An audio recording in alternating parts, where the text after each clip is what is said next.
अगर आज आपके बैंक अकाउंट में पैसा पड़ा है तो ये मत समझिए कि वो पूरी तरह आपका है, क्योंकि सिर्फ केवाईसी अपडेट ना होने पर बैंक आपका एटीएम कार्ड, यूपीआई और चेक तीनों बंद कर सकता है, वो भी लीगल तरीके से। ज्यादातर लोगों को ये तब पता चलता है जब पैसा खाते में होता है, लेकिन निकालना नामुमकिन हो जाता है। इस वीडियो में मैं आपको साफ बताऊंगा केवाईसी अपडेट नहीं होने पर अकाउंट किस किस स्टेज में ब्लॉक होता है, और वो एक छोटी गलती जो 90% लोग कर रहे हैं। सबसे पहले हमें यह समझना होगा कि केवाईसी आखिर होती क्या है और बैंक इसके पीछे इतना सख्त क्यों हो जाता है। केवाईसी का मतलब होता है नो योर कस्टमर, यानी बैंक को यह पूरा भरोसा होना चाहिए कि जिस व्यक्ति के नाम पर अकाउंट है वही व्यक्ति असल में उस अकाउंट को इस्तेमाल कर रहा है। इसके लिए बैंक को आपकी पहचान, आपका एड्रेस, आपका पैन कार्ड और आपकी बुनियादी जानकारी सही और अपडेटेड चाहिए। जब आप अकाउंट खुलवाते हो तब यह सारी जानकारी ली जाती है, लेकिन यहाँ पर सबसे बड़ी गलतफहमी पैदा होती है। लोग मान लेते हैं कि अकाउंट खुल गया मतलब अब काम खत्म हो गया, जबकि सच्चाई है कि बैंकिंग नियम बदलते रहते हैं। आरबीआई समय समय पर नए निर्देश जारी करता है और उसी के अनुसार केवाईसी की वैलिडिटी भी सीमित मानी जाती है। समय के साथ साथ आपकी जानकारी पुरानी हो सकती है, मोबाइल नंबर बदल जाता है, पता बदल जाता है, पैन और आधार की लिंकिंग नहीं होती, या फिर अकाउंट लंबे समय तक बिना इस्तेमाल के पड़ा रहता है। इन सब बातों को बैंक रिस्क के तौर पर देखता है। शुरुआत में बैंक सीधे अकाउंट बंद नहीं करता, पहले वह आपके अकाउंट को इंटरनली मार्क करेगा कि केवाईसी इस खाते की पेंडिंग है। इस स्टेज पर सब कुछ नॉर्मल दिखता है, पैसा आ रहा होता है, जा रहा होता है, एटीएम भी काम कर रहा होता है, यूपीआई भी चल रहा होता है, इसलिए ज्यादातर लोग सोचते हैं कि कोई दिक्कत नहीं है। लेकिन बैकग्राउंड में आपका अकाउंट वार्निंग मोड में चला जाता है। इस वार्निंग स्टेज में बैंक आपको एसएमएस भेजेगा, मोबाइल ऐप में नोटिफिकेशन देगा, कभी कभी ब्रांच से कॉल भी आता है, लेकिन आमतौर पर लोग इन अलर्ट्स को गंभीरता से नहीं लेते, सीरियसली नहीं लेते। उन्हें लगता है कि यह बाकी मैसेज की तरह होगा, बाद में देख लेंगे। यही जो बाद में वाली आदत है धीरे धीरे बहुत बड़ी प्रॉब्लम बनती है। कुछ समय बाद बैंक अपना स्टेप उठाता है, अब आपके अकाउंट पर पार्शियल रिस्ट्रिक्शन लगाई जाती है। इसका मतलब ये होता है कि बैंक आपकी सुविधाओं को लिमिटेड करना शुरू कर देता है। इस स्टेज पर सबसे पहला असर पड़ता है यूपीआई पर। अचानक ट्रांजैक्शन फेल होने लगते हैं, कभी एटीएम से पैसा निकल जाता है, कभी नहीं निकलता, नेट बैंकिंग लॉगिन में एरर आने लगता है। लोग इसे नेटवर्क प्रॉब्लम, सर्वर इशू या फोन की गलती समझते हैं, लेकिन असलियत यह होती है कि बैंक आपके अकाउंट को रिस्की मान चुका होता है। बैंक का लॉजिक बहुत साफ होता है, बिना पूरी केवाईसी के ट्रांजैक्शन अलाउ करना नियमों के खिलाफ है। अब यहाँ एक बहुत जरूरी बात समझिए, इस स्टेज पर बैंक आमतौर पर पैसा आने से नहीं रोकता। आपकी सैलरी आ सकती है, आपकी पेंशन भी आ जाएगी, सरकारी बेनिफिट भी आ जाएगा, लेकिन पैसा निकालना मुश्किल बना दिया जाता है। यानी टेक्निकली पैसा आपका है, लेकिन प्रैक्टिकली उस पर आपका पूरा कंट्रोल नहीं रहता। यही वो स्थिति होती है जहां लोग सबसे ज्यादा परेशान होते हैं। बैलेंस दिख रहा है लेकिन इस्तेमाल नहीं कर पा रहे, यहीं से पैनिक शुरू होता है। अगर इस स्थिति में आपने केवाईसी अपडेट नहीं करवाई या बार बार टालते रहे तो बैंक अगला और सबसे सख्त कदम उठाता है, वो है फुल फ्रीज। फुल फ्रीज का मतलब होता है कि आपका अकाउंट पूरी तरह से जाम हो जाएगा। ना तो आप पैसा निकाल पाओगे, ना भेज पाओगे, ना एटीएम चलेगा, ना यूपीआई चलेगा, ना चेक काम करेगा। अकाउंट मौजूद तो रहता है लेकिन बिल्कुल डेड हालत में। सबसे खतरनाक बात यह है कि इस पूरे प्रोसेस में बैंक कानून के भीतर रहता है। आरबीआई के नियम बैंक को यह अधिकार देते हैं कि वे बिना अपडेटेड केवाईसी के किसी भी खाते को फ्रीज कर सकते हैं। बहुत से लोग इस पॉइंट पर यह सवाल करते हैं, क्या बैंक हमारा पैसा जब्त कर सकता है? सच्चाई है कि बैंक आपका पैसा खा नहीं सकता, लेकिन वह आपके उस पैसे तक पहुंचने से रोक सकता है, और जब तक आप केवाईसी पूरा नहीं करते यह रोक जारी रहेगी। कई मामलों में अकाउंट इतना लंबे समय तक इनएक्टिव रहता है कि उसे डोरमेट घोषित कर दिया जाता है। डोरमेट अकाउंट दोबारा चालू कराना आसान नहीं होता, इसमें मैनुअल वेरिफिकेशन करना होता है, फिर डॉक्यूमेंट चेकिंग करो, और कई बार ब्रांच मैनेजर की अप्रूवल भी लगती है। इस पूरी समस्या का जो सबसे बड़ा शिकार बनते हैं वो है सीनियर सिटीजन, स्टूडेंट और लो इनकम वाले लोग। बुजुर्गों की पेंशन अटक जाती है, छात्रों की स्कॉलरशिप रुकती है, मजदूरों की मेहनत की कमाई फंस जाती है। सबसे दुखद बात तो ये होती है कि इन लोगों को पता भी नहीं होता कि गलती कहाँ हुई।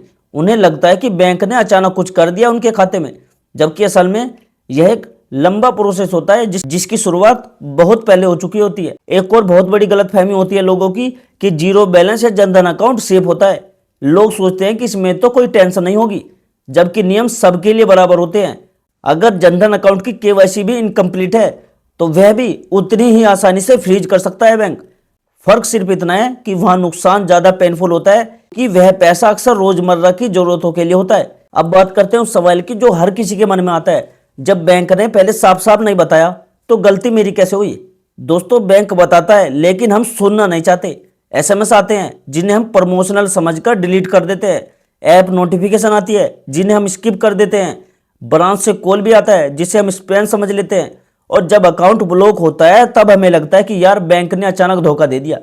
हकीकत यह है कि आज के टाइम में केवाईसी अपडेट करना ना मुश्किल है, ना महंगा है और ना ही टाइम लगता है। कई बैंक मोबाइल ऐप से वीडियो केवाईसी की सुविधा देते हैं, कुछ मिनट में प्रोसेस पूरा हो जाता है, लेकिन एक शर्त है, अकाउंट पूरी तरह फ्रीज होने से पहले यह कर लिया जाए। एक बार फुल फ्रीज लग गया तो फिर सिर्फ केवाईसी अपडेट करना ही काफी नहीं होगा, बल्कि पूरा वेरिफिकेशन प्रोसेस शुरू करना पड़ता है। एक और बात जो बैंक कभी खुलकर नहीं बताता, अगर आपके पास एक से ज्यादा बैंक अकाउंट है तो हर अकाउंट की केवाईसी अलग अलग करनी होगी आपको। एक अकाउंट अपडेटेड है इसका मतलब यह नहीं कि बाकी भी सब सेफ है। खासकर पुराने अकाउंट जिनका इस्तेमाल कम होता है वही सबसे पहले फ्रीज होते हैं, इस बात का ध्यान रखना। खासकर पुराने अकाउंट जिनका इस्तेमाल कम होता है वही सबसे पहले फ्रीज होते हैं। इसलिए ये बात बहुत जरूरी है कि आप साल में कम से कम एक बार अपने सभी बैंक खातों की केवाईसी स्टेटस जरूर चेक कर लीजिए। देखो दोस्तों, अगर आपका किसी भी बैंक में खाता है या सरकारी बैंक हो, प्राइवेट बैंक हो, तो दोस्तों मैं आपके लिए कुछ बोनस टिप्स लेकर आया हूं जो बैंक वाले आपको कभी भी नहीं बताते। देखो, पहला बोनस टिप्स ये है कि जॉइंट अकाउंट में जो दोनों होल्डर की केवाईसी अपडेट ना हो तो पूरा अकाउंट फ्रीज हो सकता है। चाहे आपने एक की केवाईसी पूरी करवा ली हो और दूसरे की नहीं करवाई तो वो अकाउंट फ्रीज हो जाएगा, इसलिए दोनों का वहां पर केवाईसी अपडेट होना जरूरी है। दूसरी टिप ये है, पुराना या कम इस्तेमाल होने वाला जो आपका अकाउंट है वो सबसे पहले रिस्क लिस्ट में आता है, इसलिए उनकी केवाईसी जरूर चेक करिए अगर आपका पुराना अकाउंट पड़ा हुआ है कोई। ठीक है, अगर आप ये सोचते हो कि सिर्फ पैन आधार लिंक होने से केवाईसी पूरी हो जाती है तो ये मत समझिएगा, मोबाइल नंबर, एड्रेस और फोटो भी मैच होने चाहिए। अगर आपने नाम बदला है, सरनेम बदला है, एड्रेस बदला है, वो भी बैंक में अपडेट नहीं किया तो आपको साइलेंट ब्लॉक लग सकता है, इसलिए इन बातों को भी ध्यान में रखिए।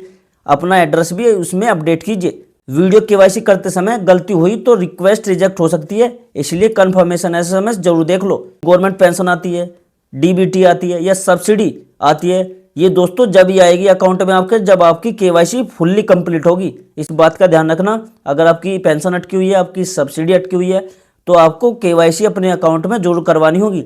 तो अगर आपकी सुविधाएं नहीं मिल रही है तो सबसे पहले अपने अकाउंट में केवाईसी करवा लो जाके। दोस्तों, एक बात का याद रखिएगा कि हर 6 या 12 महीने में बैंक से साफ पूछिए कि मेरी केवाईसी पूरी है या नहीं। यही एक सवाल आपको बड़े नुकसान होने से बचा सकता है। दोस्तों, जो केवाईसी होती है उसे कल पर मत डालिए, क्योंकि बैंकिंग में जो कल शब्द होता है ना वो अक्सर बहुत देर कर देता है। जिस दिन आपका अकाउंट ब्लॉक हो जाएगा उसी दिन आपको इसकी सबसे ज्यादा जरूरत होगी। आज अगर आपका सब कुछ ठीक चल रहा है तो यही सही समय है उसे चेक करने का कि आपकी केवाईसी अपडेटेड है नहीं, क्योंकि दोस्तों जब प्रॉब्लम आ जाती है तब सॉल्यूशन आसान नहीं रहता। दोस्तों, मैं आपसे एक बात कहना चाहता हूँ, दोस्तों आप वीडियो देखते हो पर प्लीज यार दोस्तों वीडियो के नीचे कमेंट जरूर किया करो कि आप कहाँ से मेरी वीडियो देख रहे हो। इससे मुझे पता चलता है कि मेरी ऑडियंस कहाँ से वीडियो देख रही है और मैं वहाँ के अनुसार आपको जानकारी ला सकूँ। क्योंकि दोस्तों जब आप मुझे कमेंट नहीं करोगे वीडियो में तो मुझे कैसे पता चलेगा कि आप कौन कौन से राज्य से, कौन कौन से शहर से मेरी वीडियो देखते हो। तो इसलिए दोस्तों वीडियो के नीचे कमेंट जरूर करना और लाइक भी कर देना। तो दोस्तों आज ही क्या करिए, अपने बैंक ऐप या ब्रांच में जाकर केवाईसी स्टेटस जरूर चेक कर लीजिएगा। दोस्तों, अगर आपके माता पिता का अकाउंट है, आपके किसी रिश्तेदार का अकाउंट है तो इस वीडियो को उन लोगों को शेयर कीजिए और उन्हें उनकी केवाईसी बैंक में जाकर अपडेट जरूर करवाइए, क्योंकि दोस्तों नुकसान हमेशा उसी का होता है जिसकी जानकारी नहीं होती। अगर दोस्तों आपको ये वीडियो सच में काम का लगा हो तो इसे सिर्फ लाइक करके मत छोड़िएगा, इसे उन लोगों तक जरूर पहुंचाइएगा जिनके लिए बैंक जाना बड़ा काम होता है। अगली वीडियो में मैं आपको बताऊंगा कि अगर अकाउंट पहले से फ्रीज हो चुका है तो उसे स्टेप बाय स्टेप कैसे अनब्लॉक करें, कितना समय लगता है और किन गलतियों से बचना चाहिए। तब तक के लिए अपनी केवाईसी स्टेटस आज ही चेक कीजिए। और दोस्तों मैं मिलता हूं आपसे अगली वीडियो में एक नई जानकारी, एक नए अपडेट के साथ। तब तक के लिए जय हिंद, जय भारत।